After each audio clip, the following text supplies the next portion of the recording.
حضرت دانیال فرمانے لگے کہ میں نے سجدہ تیرے فائدے کے لیے نہیں کیا. کہا جی میرا فائدہ کون سا ہے؟ کہا میرا فائدہ یہ ہے کہ مجھے جس نے خواب اور خواب کی تعبیر بتائی اس نے ساتھ یہ بھی بتایا ہے کہ اگر تم نے میرے علاوہ کسی کو سجدہ کیا خواب بھلا دوں گا، تعبیر کا علم واپس لوں گا. اب بتا میں تجھے سجدہ کروں یا تیری خواب اور خواب کی تعبیر بتاؤ؟ وہ کہنے لگا سجدہ تو ہزاروں کرتے ہیں لیکن میری خواب کوئی نہیں بتاتا، آپ مجھے خواب اور میری خواب کی تعبیر بتائے. حضرت دانیال فرمانے لگے تو نے خواب میں بت دیکھا ہے جس کا جس کا سر آسمان سے لگا ہے اور جس کے پاؤں زمین پہ لگے ہیں. تو نے ایک بت دیکھا ہے جو مشرق و مغرب میں اس کے کندھے پھیلے ہیں. تو نے بت دیکھا ہے کہ جس کا چہرہ وہ سونے کا ہے. تو نے بت دیکھا ہے کہ جس کا سینہ چاندی کا ہے اور جس کا پیٹ پیتل کا ہے، جس کی رانیں تانبے کی ہے اور جس کی آگے یوں چلتے چلے گئے کہ جس کی اس کے حصے کی جگہ یہ گھٹنے اس کے لوہے کے ہیں اور پنڈلی اس کی مٹی کی ہے.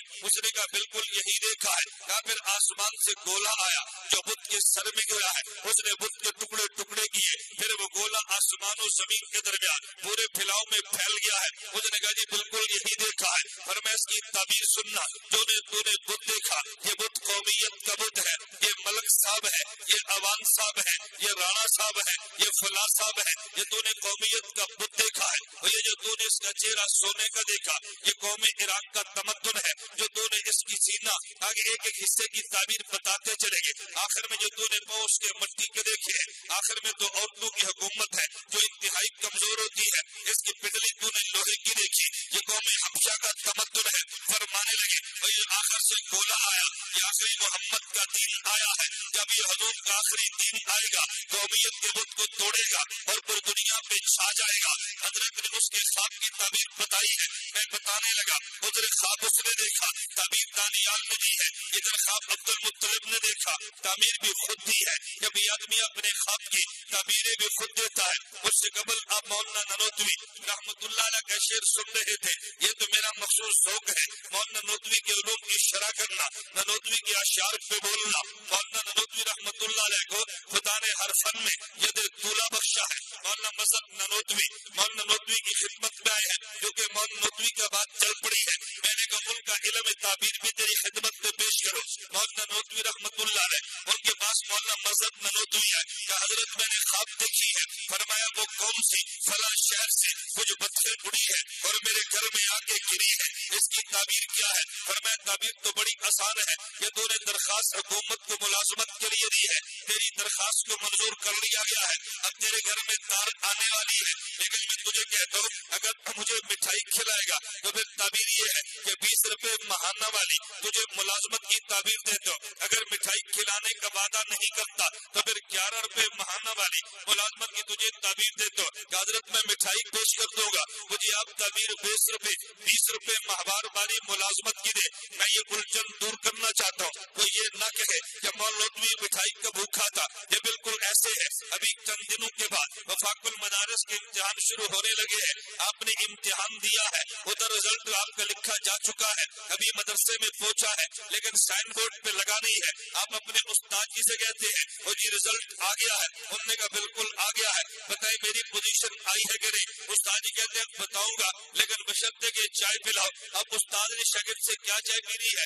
یہ تو محبت میں دل جیتنے کے لیے جملہ کہا ہے. مولانا ننوتوی رحمت اللہ علیہ مٹھائی کون سکھانی ہے؟ یہ تو صرف اپنے مذہب ننوتوی کا دل جیتنے کے لیے کہا. انہوں نے کہا جی مٹھائی کا وعدہ میرے ذمہ، پھر میں 20 روپے والی ملازمت کی تعبیر ہمارے ذمہ ہے. کچھ دن گزرے ہیں، ان کے گھر میں تار آیا، گورنمنٹ انڈیا کا خط آیا. اس خط میں یہ بات درج ہے کہ تمہیں 20 روپے ماہانہ پہ ملازمت کے لیے لے لیا گیا. مولانا مذہب ننوتوی نے کہا کہ جو میں نے خواب دیکھی آپ نے تعبیر بتائی ہے، یہ بات تو مجھے سمجھ آئی کہ آپ کی تعبیر بالکل بجا ہے، لیکن مجھے وجہ تعبیر سمجھ نہیں آئی. یہ تعبیر آپ نے کیسے دی ہے؟ مولانا ننوتوی فرمانے لگے کہ تو نے خواب میں بطخیں دیکھی ہے.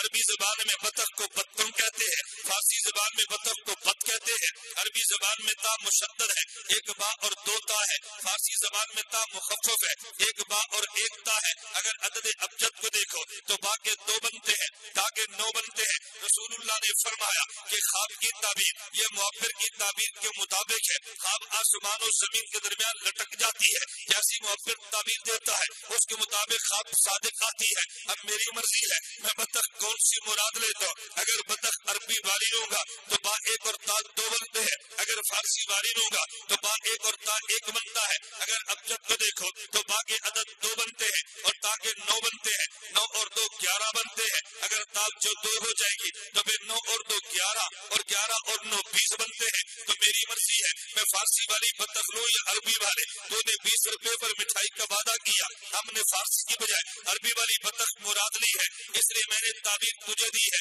کہ تیرے گھر میں ایک تار آئے گا، 20 روپے ماہانہ پہ تجھے ملازمت ملے گی۔ یہ مولانا ندوی رحمت اللہ علیہ فرما رہے ہیں، میں بات صرف اتنی بتا رہا، حضرت عبد المطلب نے خواب دیکھا ہے، کہا جی تعبیر کیا ہے؟ کہا میں نے تعبیر یہ نکالی ہے کہ میرا جو بھتیجا ہے اس کا نام مشرق میں لیا جائے گا، مغرب میں لیا جائے گا، آسمان والے بھی لیں گے، زمین والے بھی لیں گے، اور اگر میرے بھتیجے کے مشن کو کاٹنا چاہے گا تو کاٹ نہیں چلے گا، اگر قریشیوں نے کاٹنا چاہا عربوں نے بچا لیا ہے، اسے مجھے پتا یہ چلا اگر میرے پوتے کا یہ مشن جو نکلے گا عرب والے مٹانا چاہیں گے، عجم والے اس کو تھام لیں گے۔ میں کہتا ہوں کتنی عجیب تعبیر دی ہے۔ آج فیصلہ باد والو یہ مجھے اور تمہیں مبارک ہو، میرے پیغمبر کی ختم نبوت کا مشن ہے، چاہیے تو یہ تھا اس کو عرب لے کر چلتے، لیکن عجم لے کر چلے ہیں، عربوں سے جا کے منوایا ہے۔ عبد